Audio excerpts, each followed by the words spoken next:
He speaks to the younger boys, and I find it quite difficult now because I just think they're so different to me. Like, so you feel like it would just be deaf I've ears, got Goldson one ear out the other, yeah. And I just like...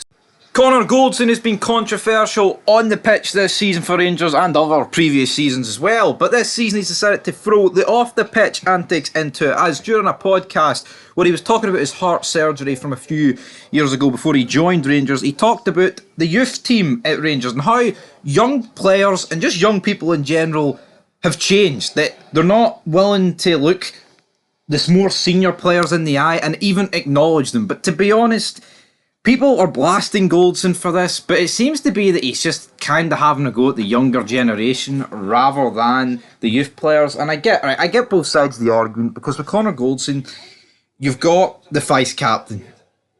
Now, if he doesn't want to talk to the young players because they're not really acknowledging them and they're not lifting their head, that can be a problem for Rangers, because the captain, the vice captain, other players in that team that are a bit older and have experience, they should be a shoulder to lean on for the younger players. But at the end of the day, I think it's kind of been taken out of context. I do genuinely think that he just meant a generational thing, because it is like a generic thing to say. Like, Goldson's 30, 31. The people he's doing the podcast with are around the same age bracket. He's talking about, when we were younger, we did this. And I'm sure people that were 40 or right now would have said the same thing about Goldson's generation, and then even the generation beneath Goldson. I'm 23.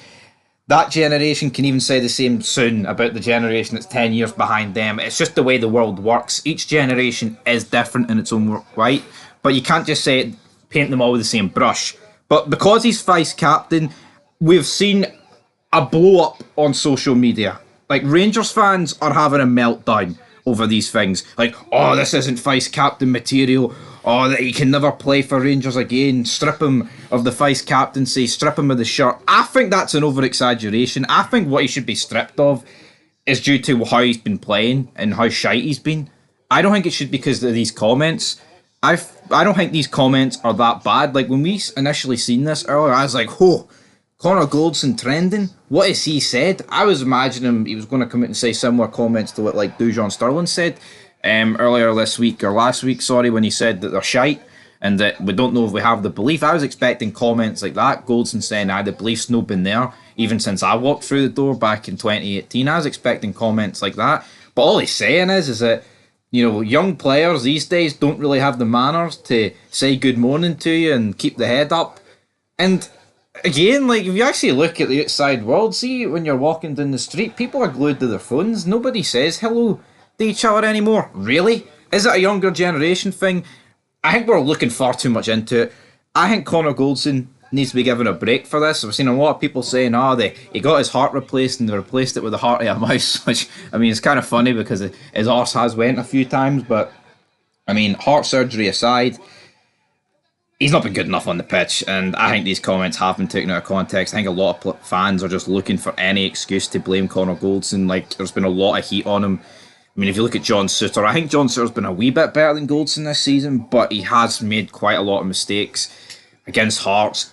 He was alright up until a certain spell, and then all of a sudden his arse went, and I just feel like with Connor Goldson, he gets a lot more criticism, but that's because he has been a staple of that Rangers team. It's same with Tav. Like, see, when they're on form, they're doing brilliant. It's like a year and a half ago when he got injured, I believe it was in that Liverpool game, he was missed, but it was more because he was missed that Rangers were fielding Jimmy James Sands, Jimmy Wang Yang at the back, alongside Leon King. Does that mean Connor Goldson's the man? Does that mean that he's great? Not necessarily, but my love for Connor Goldson pretty much went out the window in that Europa League final when he cost Rangers that goal, and then tried to blame Calvin Bassey on it. That is when my love for big CG went out the window. But what do you think about the Connor Goldson comments? Do you think it's been blown out of proportion, or do you simply think that Rangers have a case here, Rangers fans? Nah, there's no case. He didn't specify Rangers youth team or the Rangers youth squad or the Rangers under 21.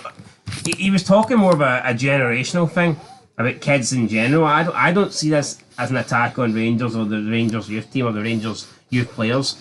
I think it was just a case of, look, I'm from a different generation than these guys and we just don't really get along, we don't really communicate. Cause they'd rather play Fortnite. Well, I'd rather do whatever I'd rather do. shite night Aye, sometimes. shite night every night. Aye, shite in the bed. Shite in the bed, Connor Goldson style. But again, I think it's just Rangers fans looking for to blame someone. Like, some people are saying, like, "Oh, my head is hot. My head is gone." Someone said, was less of an issue with him saying whatever about the younger players. He says more of an issue with the vice captain saying he's CBA after saying it once. Again, I think when he says he can't be arsed with their attitude, you can't change people's attitude. You can understand from a position of leadership at the end. It would be hard for a vice captain or a captain to change people's attitudes. I think it is. Now, obviously, they can help. Like Roy Keane, right? He is like your perfect captain. But see, in 2024, Roy Keane doesn't work, doesn't he? Not. No, unfortunately, Roy Keane's error has. Like a Patrick Vieira, it doesn't work. Captains, I mean, hell, I even think like a Scott Brown. I know he only retired a couple of years ago, but I think even like a Scott Brown, Barry Ferguson, people like that, you just don't. Teams can't really take a bollocking these days, especially. I don't know, you do feel like the young players, they're just, they'll go like a tweet on social media or something like that. But again, there's other players, I think there has been players at Rangers, young players like Alex Lowry, he's had a bit of an ego issue, never looked like he's going to ever cement into Rangers' team. But yeah, it's not what a Rangers fan wants to see, but I'm not going to blast Connor Goldson for this. Absolutely not. I think he's innocent until proven guilty here. I mean, a 45-second clip, I'm expecting the worst, and it's this, just talking about how the younger generation can be a bit ignorant. And he even kind of specifies, like, not necessarily the Rangers youth team, so what do people want him to do? I don't know, but I mean, the whole podcast, the whole show with Connor Goldson is up on YouTube. Maybe there'll be more snippets for that where he's burying certain players and maybe managers, etc, etc. But it is what it is, guys. Till next time, that's it for Fog Football, and peace.